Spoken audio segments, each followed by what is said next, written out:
Buenas tardes, gracias a todos por venir a este nuevo encuentro literario que organizamos la Librería Verno, la Asociación Vecinal Retiro Norte y la Asociación de Amigos de los Jardines del Buen Retiro.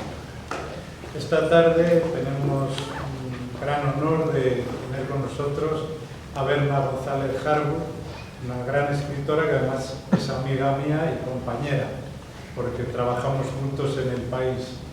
Ella llegó más alto que yo, es su directora, yo me quedé el redactor jefe. Ella es más lista que yo, claro. Y bueno, así antes de empezar y de abrir fuego, contaré una pequeña anécdota de cómo empezó un poco Berna, que yo creo que era tu primer libro, ¿no? De Verano en Rojo. Verano en Rojo, hace unos años.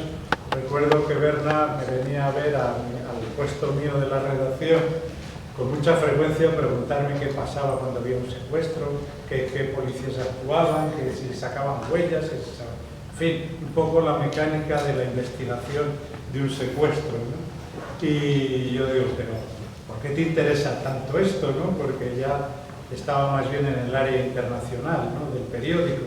No, curiosidad, tal y cual. Bueno, luego mi sorpresa fue cuando apareció diciéndome que había escrito una novela que se llama Verano en Rojo. Te llevamos a comer ahí con Maribel, que está ahí, ¿te acuerdas? Sí, con Maribel Marín, que bueno, además ya no sé si revelar o contar que Maribel y yo aparecemos ahí con otros nombres en la novela. Maribel Marín, que está por ahí atrás, que está mi compañera, es la comisaria Ruiz, ¿no? Y yo soy el periodista Luna. Entonces, pues me hizo mucha ilusión y me sorprendió mucho. Además, escribí una gran novela que yo nunca me imaginé que aquellas preguntas que Berna me hacía eran destinadas a...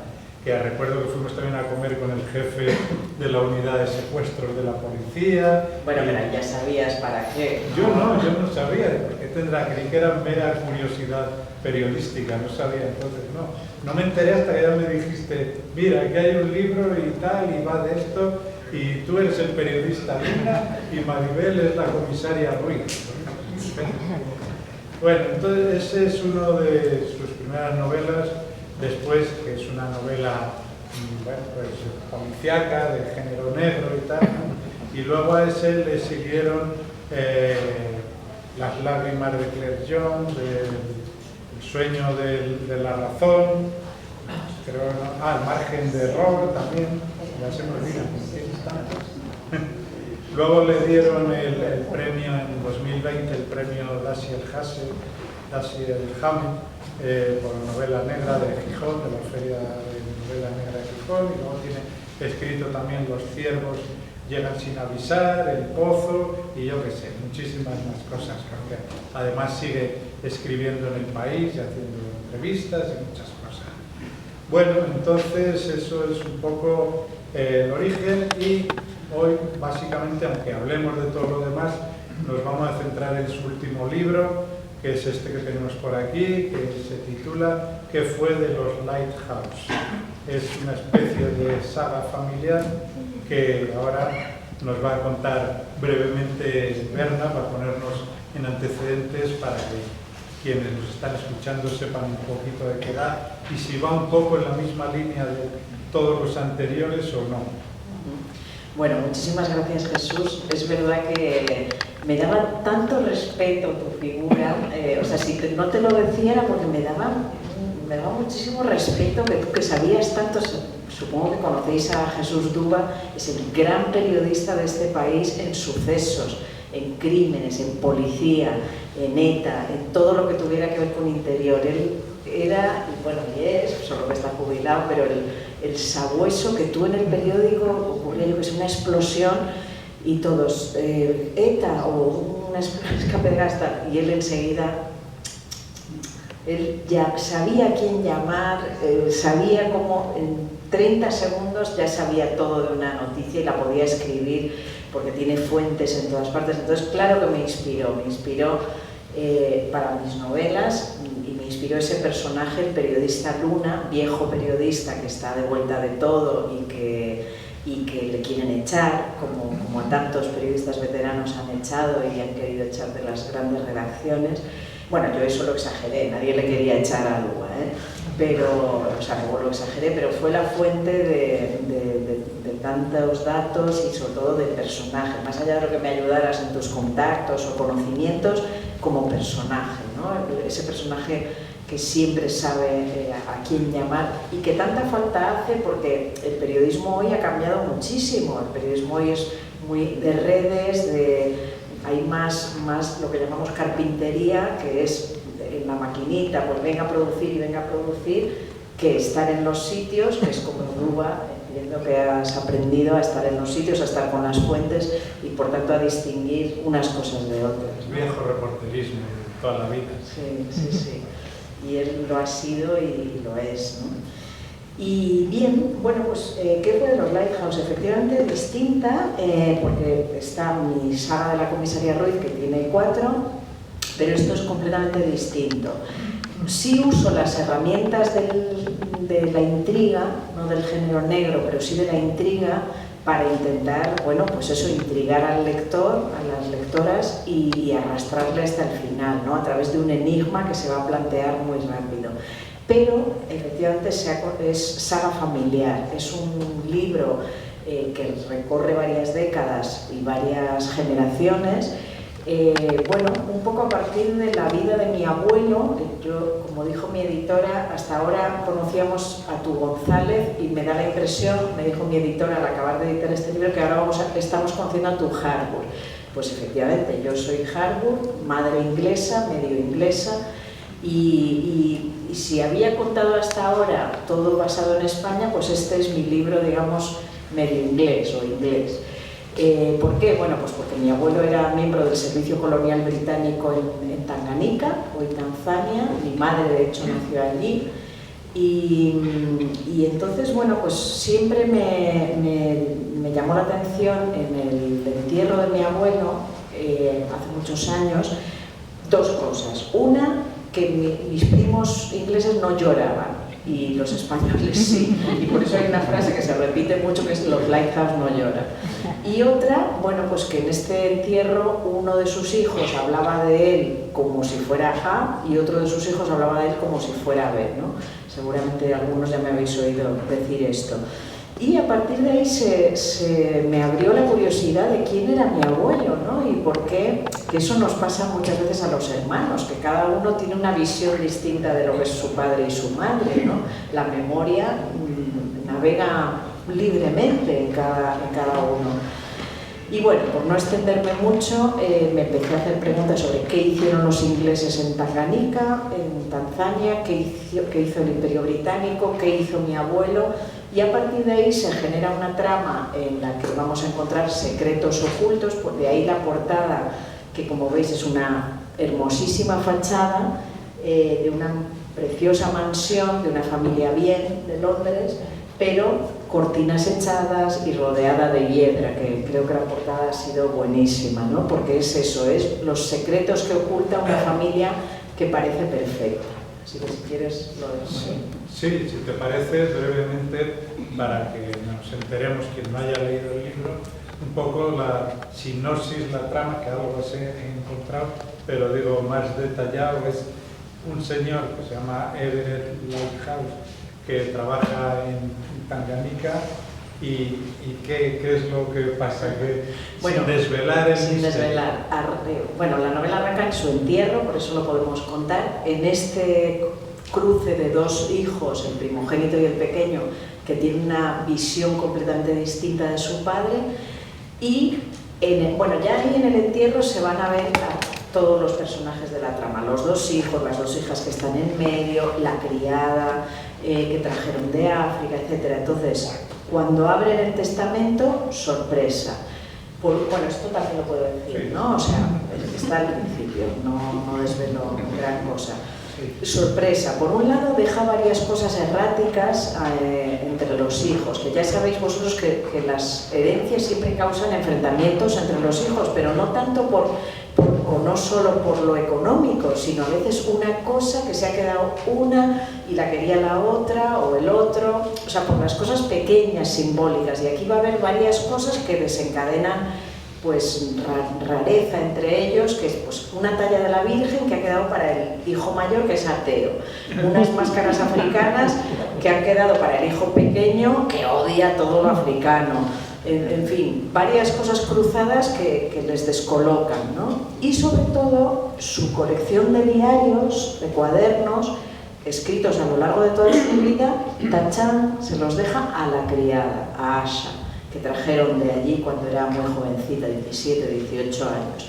Y este hecho, que los secretos de la familia, lo que el abuelo escribió, el padre escribió en esos diarios durante décadas, desde los tiempos africanos, es lo que va a desencadenar el choque entre hermanos, el choque con Asha y su familia, les va a descolocar, porque no quieren que esos secretos queden fuera de la familia. Y bueno, ¿qué ha pasado? ¿Qué hay ahí? ¿Qué hay en esos diarios? Bueno, pues a partir de ahí se usan, lo que os digo, esas herramientas de la intriga para averiguar un gran secreto que ocultaban, ¿no? Sí, y mientras cuentas esto, digamos, la historia de la familia, tú ahí hablas del colonialismo, el maltrato a la mujer, la explotación, bueno, muchísimas cosas, ¿no? El racismo, la diferencia de clases, o sea, hay muchos elementos, el Brexit, o sea, temas muy de actualidad, el Me Too, yo qué sé, un montón de cosas. Quiero decir, cuando escribiste esta novela, ¿qué pretendías o qué pesa más, la historia de la familia o pretendías hacer un cóctel con todos estos temas de actualidad, de rabiosa actualidad? Bueno, todo se usa esta familia para exponer quiénes somos, ¿no? Es decir, lo que os digo de que es una saga que recorre varias generaciones, desde los años 50, en que están allí en Tanganyika, hasta el presente narrativo es 2016, cuando el referéndum del Brexit, ¿no? Y es cuando muere el abuelo, el Everett Lighthouse. Entonces, en este recorrido es el telón de fondo de ese colonialismo británico, efectivamente, que tanto los ingleses como yo, toda la vida, por ejemplo, oí que mi abuelo, ¿qué hizo en África? Llevó las vacunas a África, llevó las vacunas a Tanzania, vacunó al ganado.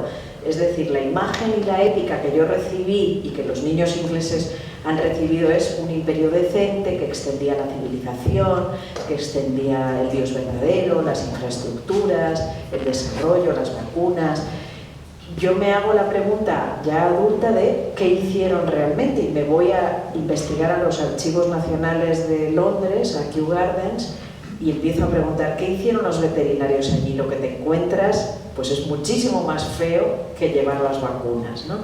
Entonces, a partir del cuestionamiento del colonialismo como primer telón de fondo y del viaje hasta la actualidad, ¿qué recorro? Pues el deterioro del Reino Unido. Cuando yo era niña y iba allí, quiero que sepáis que es una novela muy personal por eso. O sea, yo no habría podido hacer esta novela de Alemania o del imperialismo alemán o lo que sea, no, porque es que es mi vida, mi infancia, lo que yo he vivido. Entonces, cuando yo iba de niña a Inglaterra, que íbamos todos los veranos, para mí era un país en color. Venía de la España en blanco y negro, que era la España de los 70, ¿no? O sea, del franquismo todavía. Y allí todo era luminoso, brillante, moderno, que os voy a contar, ¿no?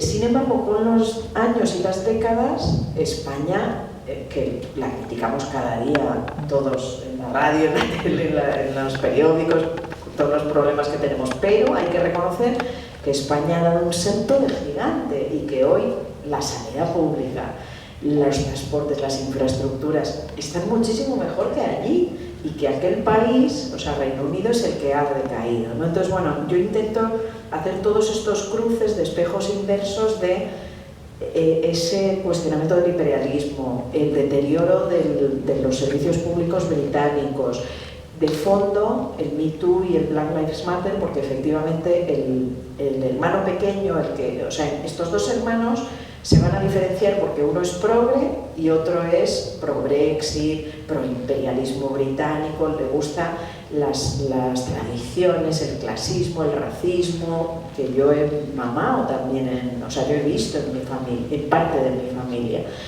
Y entonces, el pequeño es actor. Por cierto, es el personaje que va a desprender humor, hay humor inglés, y es actor, es muy carismático, ha sido guaperas, ya está en declive, pero es un crápula, ligón, y hoy se sorprende, o sea, el tiempo, el presente le está pasando como un tanque por encima, porque no comprende que las jovencitas actrices que él antes metía mano y se ligaba sin ningún problema, hoy le denuncian por WhatsApp, o sea, no cabe en su cabeza, ¿no? Que no pueda meter mano a una chiquita joven, ¿no? Porque venían y él, bueno, lo que ha sido el Me Too. Entonces son personajes estos, ya no el abuelo, el pobre fallecido, el Everett Lighthouse, sino estos dos hermanos a los que el presente está pasando por encima como un tanque, ¿no? Y bueno, en ese sentido sí dibujo todo este presente nuestro, que siendo británico es nuestro, porque, bueno, es británico porque hay el Brexit, el Me Too, todo eso, pero es nuestro en el sentido de que en todas las familias hoy, sea en Estados Unidos, en Inglaterra, España, estamos enfrentados. O sea, va a haber un progre que defiende los servicios públicos, no sé qué, y va a haber alguien que tiene nostalgia de un pasado que se fue, ¿no? Aquí es Benjamin, el actor, que es nostálgico de ese pasado imperial, clasista, donde no caben los negros, no caben las mujeres tratadas con igualdad. Y bueno, es el choque de esos dos hermanos lo que yo creo que es el choque de lo que estamos viviendo también en España, en el mundo occidental. Sí, el personaje de Asa, de la sirvienta, que yo creo que es uno de los más atractivos. Esta mujer, que es la sirvienta que han traído con ellos, ¿en tu familia también había una Asa? No, o sea, es verdad, buena parte de los personajes, sus caracteres, o sea, sus personalidades, sus profesiones, no, a partir de ahí es ficción. O sea, digamos, a ver, me explico. Los personajes son reales, son como los cimientos de esta casa, ¿no? De esta mansión. La trama es ficción, pero la historia es verdad. O sea, lo que encuentro en los archivos nacionales y en las lecturas de la prensa de lo que hicieron los ingleses en Tanganica y en África, los saqueos, las expropiaciones, o sea, todas las salvajadas que cometieron, vuelven a ser verdad. Entre medias, bueno, pues cada lector que juegue a ver qué es verdad y qué es mentira, que es un libro que lo escribí con mucha incomodidad por eso de que estás escribiendo de tu familia, pero una vez acabado ya me he reconciliado y lo estoy disfrutando porque además veo que el público lo lee con esa curiosidad, qué es verdad y qué es mentira, y es un juego bonito. ¿Y qué diferencia hay entre este libro último y los anteriores? Quiero decir, en cuanto a dificultad o la técnica que has empleado, ¿te ha costado, digamos, pasar del género negro a este otro o no? Bueno, cada libro yo me lo planteo como un desafío mayor que el anterior, ¿no? Y este, sin duda, ha sido posiblemente el más difícil, sobre todo por estar basado en la familia, que ahí siempre los autores, pues, dices, ¿cuál es el límite de lo que puedes contar? Pues la familia. Entonces, bueno, hacer un armazón que empezó a ser ambiciosa en torno a la familia, manejar los datos históricos, la investigación histórica, manejar dos continentes, manejar décadas distintas, o sea, es más ambicioso en cuanto a eso, a que yo he tenido que indagar en cómo se vivía en Tanzania en los 50, cómo se vivía en Inglaterra en los 70, en los 90, en la actualidad. O sea, lo sé porque lo he vivido mucho, pero he tenido que investigar mucho, ¿no? Bueno, eso es periodismo. Sí. Para eso tienes las herramientas. Sí, es verdad. Sí, es verdad. O sea, en búsqueda de información los periodistas tenemos trucos.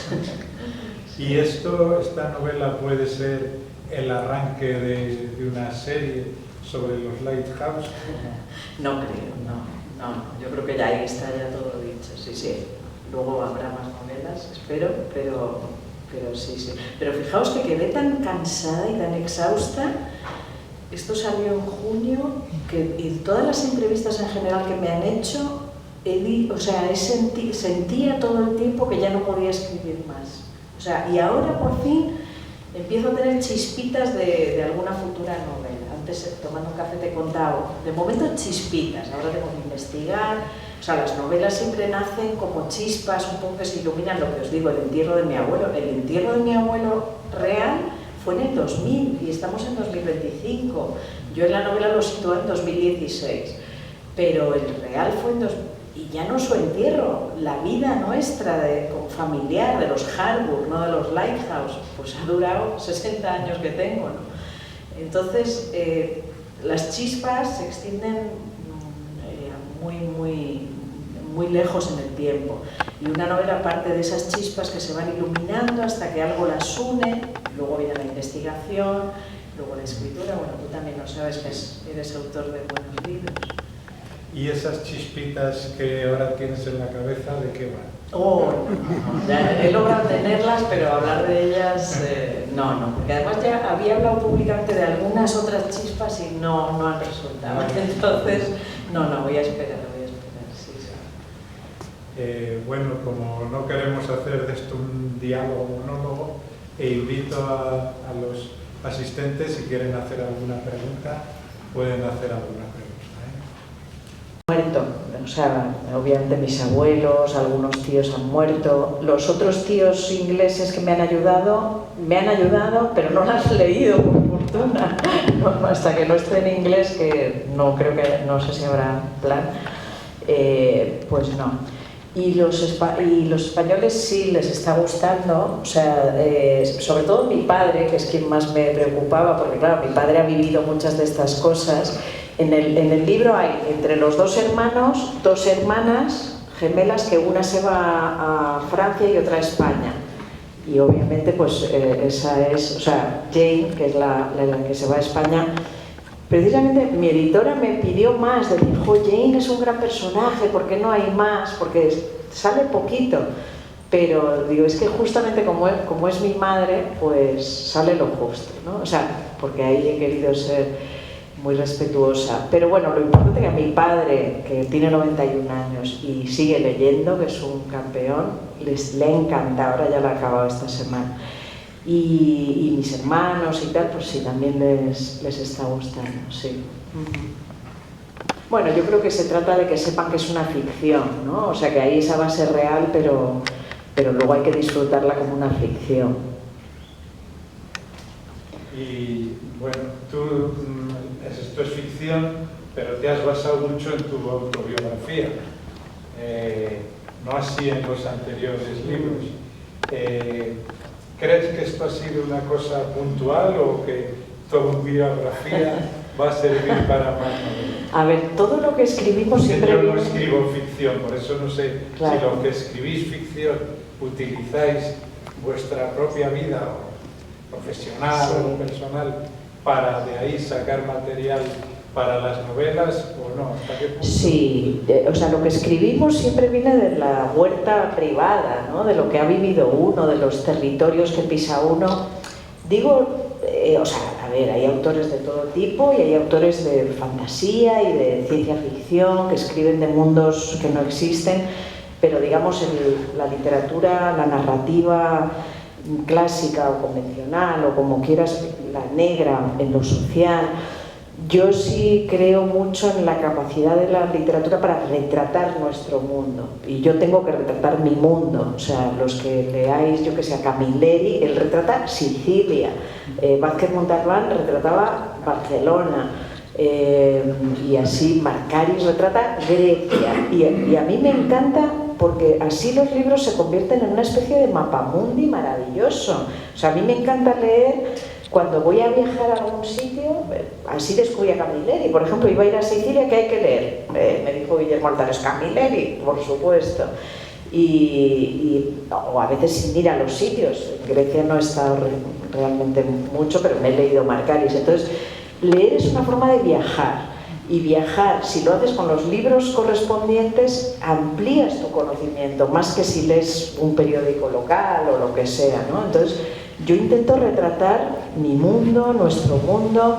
En el caso de la comisaría Ruiz, Madrid, ahora mismo se ha empezado un ciclo y se ha abierto una exposición en las bibliotecas públicas de Madrid, no sé si en esta también, Madrid, escenario negro, así, y vamos a dar charlas Lorenzo Silva, Rosa Montero, yo, y hemos cedido, a mí me pidieron ¿qué tienes que podamos poner en una exposición? Y les mandé fotos de mis cuadernos, mis esquemas, mis cartulinas, y vino un coche y se llevó algunas cosas que pondrán en la exposición con esquemas, que me hizo una gracia porque eso entre nosotros, o sea, me decían, ¿en cuánto valor un cuaderno abierto? ¿En cuánto lo valoras para el seguro? Digo, pues no sé, bueno, en 1.000 euros, digo, bueno, o sea, que quiero decir, es un cuaderno con mis notas, ¿no? Me hacía gracia que tenga tanto valor.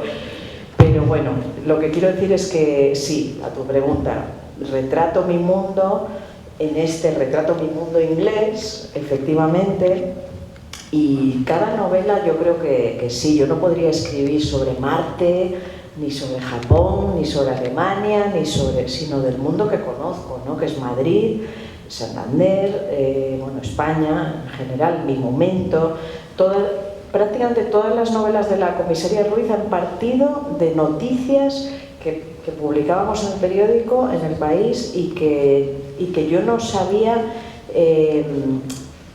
contentarme con lo que publicábamos. Es decir, como sabes, Verano en Rojo, que es sobre pederastia, partió de una noticia en El País, hoy ya eso es muy sabido, pero en aquel momento publicamos de un religioso al que habían ido trasladando de colegio en colegio dentro de su orden, de Bilbao a Vitoria, de Vitoria a Madrid, y de Madrid le mandaron a Latinoamérica.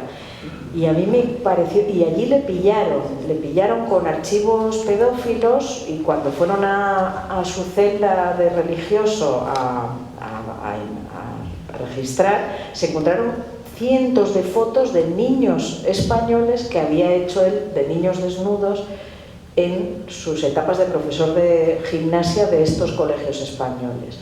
Y a mí me pareció tan espeluznante eso, ya no tanto el abuso en sí, no es un libro sobre abuso, sino sobre el silencio de la Iglesia. Y fijaos que luego lo que ha estallado de estos casos, ¿no? Entonces sí, en general son noticias que no he podido comprender y que he resuelto con novelas, ¿no?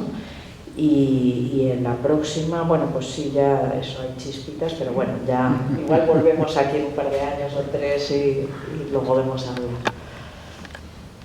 Familiar, ahuyentar algún tipo de algo que estaba ahí recóndito y que necesitaba expresar a través de la novela, eso por un lado, y por el otro, si sin ánimo de hacer spoiler, nos da la primicia de alguna de esas salvajadas cometidas por veterinarios, bueno, las podemos imaginar, pero no sé específicamente. Por otro lado, y como último detalle, me encantó Verano en Rojo, por supuesto, pero vamos, si hay algo que leer es su último artículo de La culpa fue de los muertos. Una delicia. Muchísimas gracias. Ay, gracias.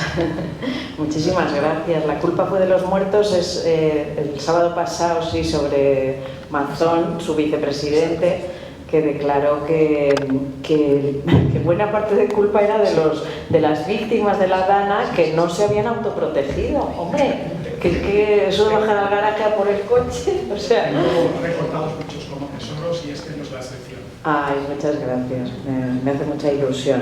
Sí, o sea, quiero decir, el debate de la autoprotección es interesante. O sea, posiblemente si nos dieran instrucciones o enseñanzas en el colegio de que en caso de lluvias no bajar al garaje, pues sería interesante que lo obedeciéramos. Pero claro, cuando no ha habido ni instrucciones, ni alertas, ni nada, ahora ya solo falta que la culpa sea de las víctimas pobres, ¿no? Pues gracias. Y a ver si me acuerdo de todas las preguntas. Sobre quién se puede... Bueno, efectivamente, por algún momento evalué titularlo Los Harbour, o sea, llamarlo Los Harbour, pero pronto lo deseché porque dije, no, porque eso, va a haber ficción, entonces... Y aparte era como condenar a todos mis hermanos y familia a estar ahí, no. Y luego, catarsis, bueno, pues tal vez... No me lo había planteado, tal vez la cosa del colonialismo, sí, no sé si catarsis o pequeña venganza. O sea, quiero decir, es verdad, porque es que he recibido ese relato, todos, o sea, este libro me ha ayudado mucho un tío mío, que ya tiene 87 o así, y que me llevó a todas las casas, que es el científico, digamos, que me llevó a todas las casas de mis abuelos, y él mismo me trasladó muchas cosas y él creyó en eso, ¿no? O sea, decía, yo de pequeño teníamos en la clase un mapa del mundo y todo eran banderitas británicas y creíamos que eso era lo bueno, ¿no? Y me habló mucho, o sea, era la conciencia de los ingleses decepcionados de lo que han... O sea, cuando una mañana se levantan y dicen, ¿pero qué hemos hecho? O sea, creíamos que era bueno ser dueños del mundo y resulta que hicieron muchas tropelías, ¿no? A ver, bueno, no voy a hacer spoiler, pero vamos, tampoco, no voy a hacer spoiler de las cosas que hicieron allí, ¿no? Y había otra pregunta. ¿Está ambientada en Londres? Sí, Londres, sí, en Kensington, sí. Sí. Al hilo del artículo de la Burka de los Muertos, me preguntaba si está previsto publicar algún otro artículo acerca del pensamiento que puede subyacer debajo de la frase de nuestro presidente: si necesitan ayuda, que la pidan. Lo he escrito alguna vez, O sea, yo he escrito artículos muy críticos con Pedro Sánchez en ocasiones, eso lo he dicho y seguiré haciéndolo.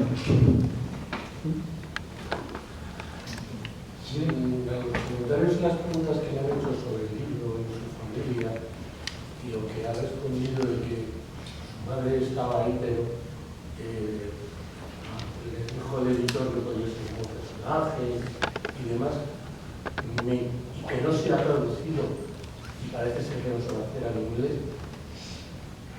Son dos preguntas. Una, me da la sensación de un ajuste de cuentas a la parte británica de su familia. Y la segunda, estamos nuevamente ante un libro que mira actos de hace más de un siglo con los ojos de hoy. Vamos a ver, esto me alegra que me hagas esa pregunta. No, porque lo he investigado mucho.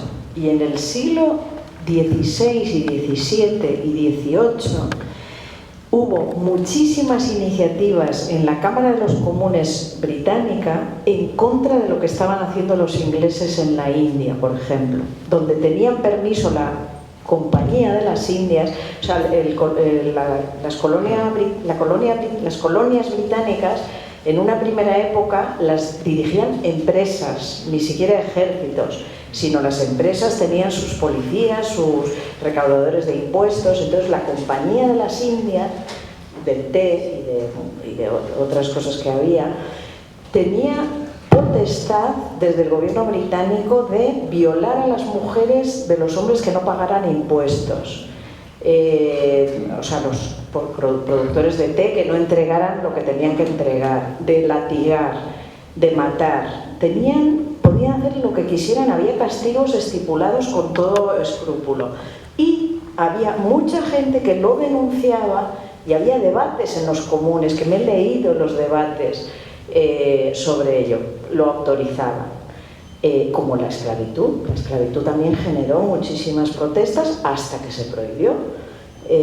O sea que cuando se dice no se puede juzgar el pasado con los ojos de hoy, no, había ojos que ya lo criticaban entonces. Eso es muy interesante.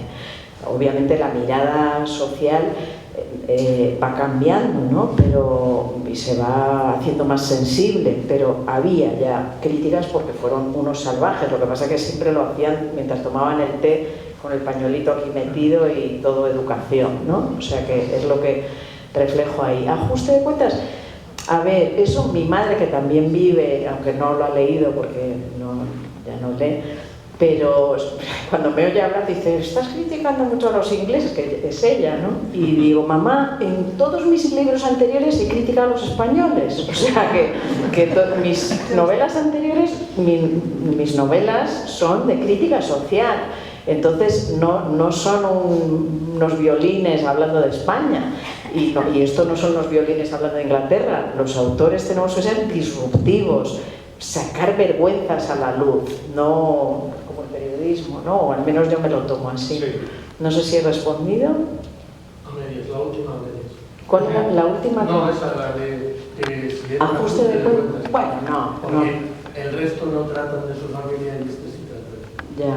Entonces, la respuesta de compararlo con que ha escrito de cosas de España, también, pero en este caso es un tema personal, tiene una rama. Bueno, pues tal vez. Ojo, un tema personal y como tal, obviamente, es muy fácil decir, si un tema personal no contesto. No sé, no me lo he planteado, pero vamos, los libros son disruptivos siempre y tienen que sacar vergüenzas, ¿no? Entonces, esto está súper, o sea, está súper exagerada la trama, o sea, la trama en sí no es real, o sea, quiero decir, las maldades y crueldades que cometen los personajes no son reales, ¿no? Es ficción, o sea que no sé responder. Mira, si no recuerdo mal, perdona Berna, me parece que aquí en tu novela Everett, el patriarca, creo que presenta una denuncia y no le hacen ningún entero caso, ¿no? En la policía de allí, de Tanzania. Sí, de Tanzania. Quiero decir que eso de verlo con los ojos de ahora, no. Este señor, el patriarca, presenta una denuncia por determinados hechos que suceden en la novela y esa denuncia no se investiga. Quiero decir que este señor, el protagonista de la novela, eran sus ojos, no eran los nuestros. Sí, y sabía que lo que estaba ocurriendo. El que sabía que lo que estaba allí sucediendo era un delito y, en fin, un tema que había que investigarlo y castigarlo. Y sin embargo no se investigó. Quiero decir que no hay esa visión que a veces se habla, como dice usted, de verlo con nuestros ojos. No, ese señor que vivía en aquel momento y en aquella época ya lo veía. Bueno, de hecho el libro arranca con un decreto del ministro para las colonias, que luego se convirtió, del 3 de mayo del 61, mira, que dice, el 3 de mayo del 61, o sea, digo yo, el ministro británico para las colonias, Ian MacLeod, envió una orden a todas las gobernaciones del imperio, y la orden era destruir los documentos que pudieran avergonzar al gobierno de su majestad.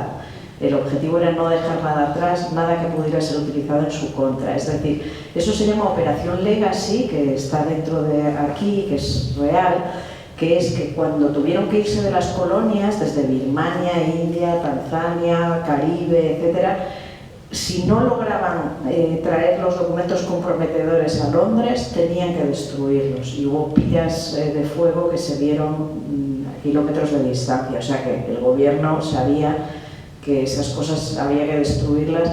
Lo que pasa es que no se destruyó todo, cierta parte fue a Londres y se ha descubierto ahora, que esto es lo que también habla este libro. O sea, se ha descubierto en los últimos años papeles que se creían perdidos y que han permitido, por ejemplo, esto es noticia real, juzgar y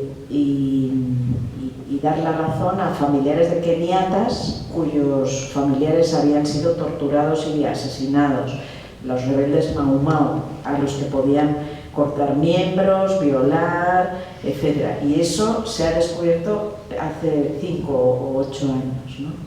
O sea que bien sabían ellos que eso no se debía hacer, ¿no? Pero lo ocultaban.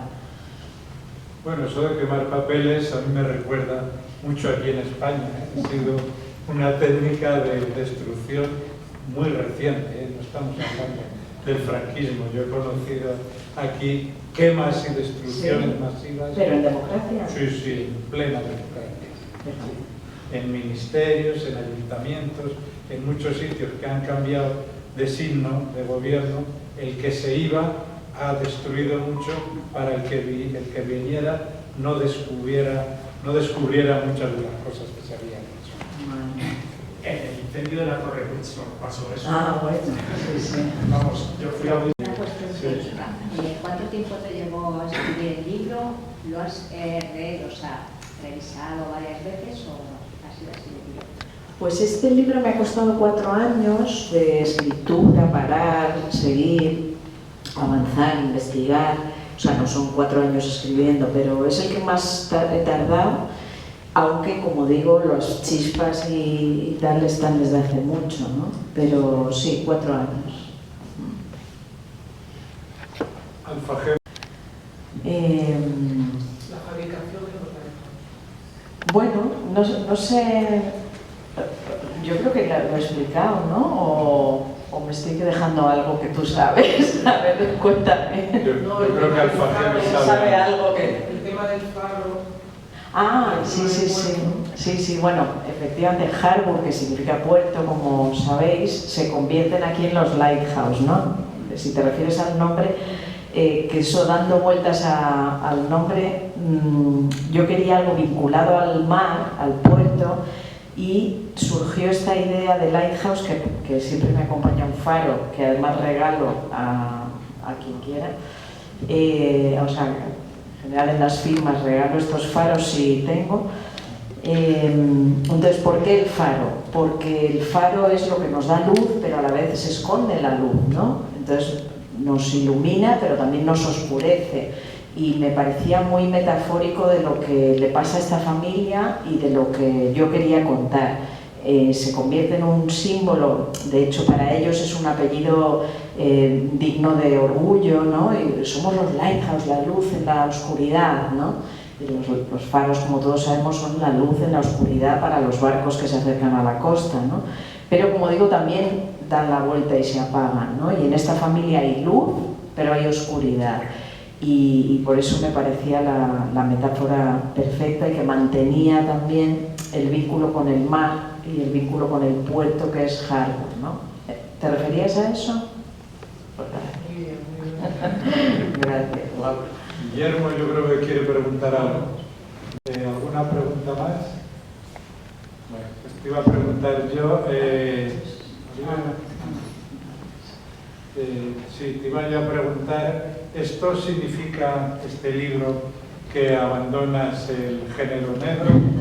¿O eso fue una etapa ya pasada o volverás? Sí, volveré. O sea, insisto que esto tiene herramientas de negro, ¿no? Herramientas de intriga y de enigma, ¿no? Y de hecho me siguen invitando a algunos festivales negros, y volveré. Lo que pasa es que siempre digo que volveré. O sea, el último es El sueño de la razón, que creo que es el 2020, premio 2020, sí, que ya fue, o sea, la verdad es que me costó tanto. O sea, tú me has preguntado y me ha costado 4 años. Aquel fue también súper difícil porque creé una trama a partir de obras de Goya y me documenté muchísimo sobre Goya y leí toda una investigación en torno a Goya y fue muy dificultoso, ¿no? Y me acuerdo que también quedé exhausta y dije, Dios mío, ¿qué puedo hacer para superar esto? Y no se me ocurría, ya se me ocurre, pero se me han ido metiendo otros libros por medio. Uno fue un ensayo, Goya en el país de los garrotazos, que fue hijo de ese libro, El pozo, ahora este, y mi plan era atacar de nuevo con la comisaria Ruiz y un caso que lo tengo empezado y lo tengo investigado y he estado con tus amigos de los Mossos con un caso que lo tengo ahí avanzado, pero se me han metido otras cosas, otras chispas en la cabeza. Entonces volveré, pero todavía no sé cuándo, y voy a tardar porque esto me ha costado, porque ya no me siento capaz de escribir mientras trabaje. Bueno, pues cada libro es costoso, ¿no? O quizás tenías miedo de encasillarte. También, sí, eso también. O sea, por un lado es cómodo encasillarte si te va bien, porque, bueno, pues va bien, el público lo quiere, siempre me piden la comisaria Ruiz, pero por otro, yo intento que... El periodista alumna nunca. Hombre, hay gente que ya sabes que prefiere al periodista Luna que a la comisaria Ruiz, ¿no? Es un tándem muy, muy jugoso. Y algunos personajes han ido cayendo, pero esos dos no. No te preocupes que no te voy a matar, eso seguro. Sí, te decía eso del encasillamiento. Sí, sí, pero a la vez yo me gusta plantearme nuevos desafíos, ¿no? Y superarme siempre con respecto al anterior o intentarlo, ¿no? No a poner la máquina a funcionar y tal.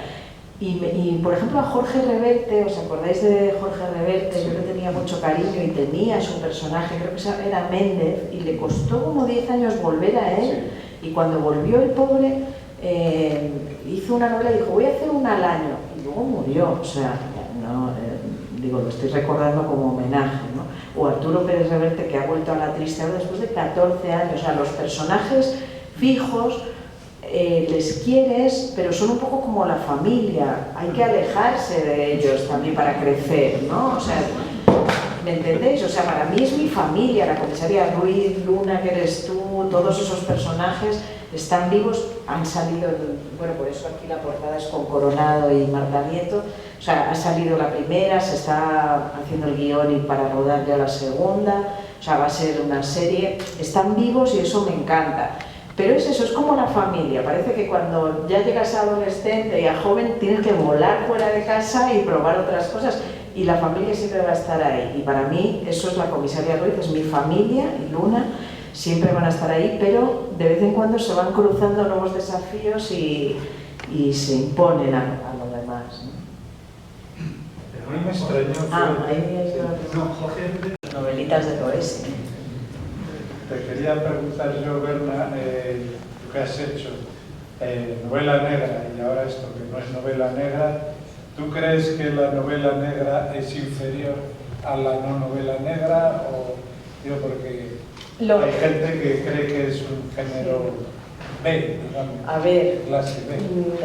O sea, ha ido creciendo de tal forma, o sea, era así considerado como un género menor, pero yo creo que se le ha ido inyectando tanta literatura buena en el género, o sea, que no es lo mismo, no quiero citar nombres, ¿no? Pero, yo qué sé, o sea, no quiero citar nombres, pero un Benjamin Black, por ejemplo, que es el alter ego de John Banville, es que es pura literatura en su serie negra, ¿no? Sobre el antropólogo, ahora me voy a equivocar de todos los nombres, ahora no me sale en la cabeza, pero quiero decir, es pura literatura, ¿no? Se ha ido inyectando mucha calidad literaria a la novela negra y por eso ha crecido en calidad y por tanto, y además en apreciación pública, y por eso y muchos premios ahora tiran a dar a la novela negra, al cine negro.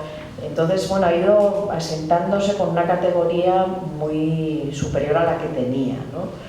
Dicho eso, al ser canónica, al ser un canon que al final es un muerto, una investigación, es una guía, digamos, eso es una guía de procedimiento que te ayuda. Entonces, bueno, es normal que tenga una etiqueta propia y una estantería propia en las librerías, ¿no? Igual nuestra amiga librera igual lo sabe explicar mejor, pero, o sea, es normal que tenga su propia... Es un género, ¿no? Claro, su propia etiqueta, su propia estantería. Pero quizá es curioso que en el cine se valora más, ¿no? El cine negro, el suspense, quizá, como reflexión, ¿eh? Sí, estamos en una época dorada, o hemos estado, y yo lo atribuyo a la crisis. O sea, la novela negra es muy de crisis, de momentos de incertidumbre. O sea, el gran salto que dio en Estados Unidos desde los años 30, pues tras la debacle del 29, y aquí ha tenido, aquí en Europa y en el mundo, un gran impulso después del 2008-2010, o sea, tras la gran recesión, porque, bueno, muestra las incertidumbres, las vulnerabilidades, las debilidades. Ya se acabó el mundo de las certezas en el que creíamos habitar, ¿no? Bueno, yo siempre digo, me lo habréis oído quizás, y cuando me hacen entrevistas a mí, siempre digo que la historia de un país se puede contar a través de sus crímenes. Es verdad, y tú has escrito, vamos, décadas de crímenes en España, es es verdad. Le sirve como hilo conductor para reflejar y retratar perfectamente una época, un momento. Sí. Es un hilo conductor perfecto. Sí, sí, es Porque verdad. revela mucho de esa Retrata la sociedad. Claro, Sí, sí, eso sí. yo lo digo muchas veces, claro, que no se parece nada a la delincuencia, por ejemplo, de ahora, a la delincuencia de hace 50 Claro. años. No tiene nada que ver, pero sigue teniendo muchos puntos en común, pero quiero decir, hace 50 años no existía internet, no existía nada de esto, y ahora toda la delincuencia pasa por internet, todo. Sí, sí. Entonces fíjate el cambio tan radical que ha habido por internet, por los móviles, por todas las nuevas Sí. tecnologías, ha hecho que la delincuencia haya cambiado radicalmente. Claro. Sí, sí, yo también siempre digo, o sea, en las novelas de Conan Doyle, o sea, de Sherlock Holmes, la pista era un pelo que te quedaba en la chaqueta o mi barra de labios en esta botella, ¿no? Vendría Sherlock Holmes y diría, oh, mujer, no sé qué, tal, pelo teñido, yo qué sé. O sea, Dashiell Hammett o Chandler o otros, pues ya balas, pistolas, o sea, mucho más pistolas en Estados Unidos, etcétera, pero eso del Conan Doyle, de la huella del perro, el sabueso, a nosotros, que es internet, tecnología, los crímenes dejan huella en las redes, sobre todo, acosos, tantas cosas en las redes sociales de los adolescentes. Acosos, Sí, sí. crimen organizado, Todo pasa por ahí. tráfico de personas, o sea, Sí, sí. todo pasa por las redes. Sí, sí, sí. Yo quería comentar que esto, al hilo de lo que habéis dicho de los autores que escriben como tú, novela negra, y ahora otra cosa que no es novela negra, aparte de trabajo periodístico. Un personaje como Padura, por ejemplo, que es un personaje que escribe novelas que no son negras, y el comisario Conde pues es un personaje entrañable y que describe perfectamente La Habana. Es decir, como has dicho antes, pues fulano es Barcelona, fulano es tal, Padura es La Habana, ¿no? Sí. La Habana, todos estos años, esa capacidad que tiene adorando a La Habana de criticarla profundamente, esa miseria en la que se vive, esa destrucción que se ha producido. Sí, los apagones, todo. Sí, la gente que volvió de Angola en situación como su amigo en la silla de ruedas, todo ese cariño, todo. Yo creo que la novela negra no es la novela policíaca, efectivamente, y tiene mucho de historia y mucho de geografía. Sí. Es de nuevo lo que comentábamos, ¿no? De conocer el mundo a través de la literatura. Y Padura me ha contado, el otro día que le hice una entrevista por la nueva novela, que como siempre es estupenda, que para el hombre que amaba a los perros, la historia del asesino de Trotsky, él estuvo en México, estuvo en la Unión Soviética, en Rusia, y porque necesitas conocer, ¿no? Necesitas, si estaba estudiando a ese hombre, pues Ramón Mercader, pues necesitas conocer y necesitas plasmar la realidad. Entonces es un género fantástico para conocer la realidad. Es una novela más histórica que otra cosa. Bueno, esa puede ser, no sé. Yo también le pregunté en la no- feria del libro una vez, la madre de Ramón Mercader era tan horrible como la describe, y me dijo, sí, hablé con sus descendientes y me dijeron, era muchísimo peor de lo que tú has escrito. Claro, sí, sí, sí. ¿Alguna pregunta más? Y si no, pues llevamos ya una hora, ya vamos a ir finalizando por si alguien quiere comprar los libros de Berna, y supongo que ella los firmará. Y nada, agradecerle a Berna su presencia y que siga teniendo muchos éxitos. Pues muchísimas gracias, Jesús. Gracias por estar aquí, tanta gente y tan sonrientes y atentos todos. Muchísimas gracias.